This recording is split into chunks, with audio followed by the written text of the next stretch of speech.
মেয়েরা কেন আলাদা একটা সংসার চায় জানেন?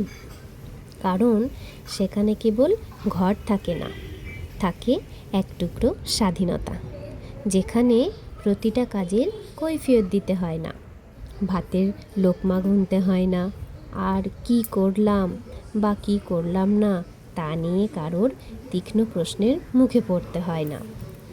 নিজের সংসারে কাজ বেশি থাকতে পারে, কষ্টও থাকতে পারে, কিন্তু সেখানে হিসাব দেওয়ার মানসিক চাপটা থাকে না।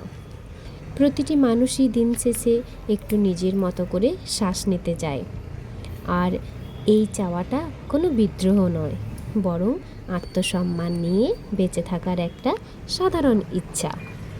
হয়তো অনেকেই আমার এই কথাগুলোর সাথে একমত হবেন। আমাদের হাতে 10টি আঙ্গুল থাকলেও দুঃখের সময় চোখের জল কিন্তু মুছে দেয় এই একটি আঙ্গুলই।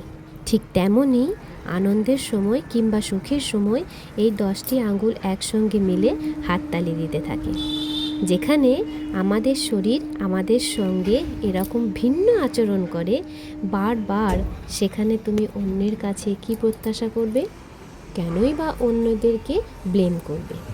আসলে একটা বিষয় মানুষ বুঝতেই চেষ্টা করে না, যে এই পৃথিবীর সবথেকে ভালো বই হলো এই আমরা নিজেরা। তাই নিজেকে পড়ার চেষ্টা করো, জানার চেষ্টা করো, আর বাকি থাকলো সমস্যার কথা। নিজেকে জানতে পারলে আপনা আপনি দেখবে এক এক করে সব সমস্যার সমাধান হয়ে যাচ্ছে।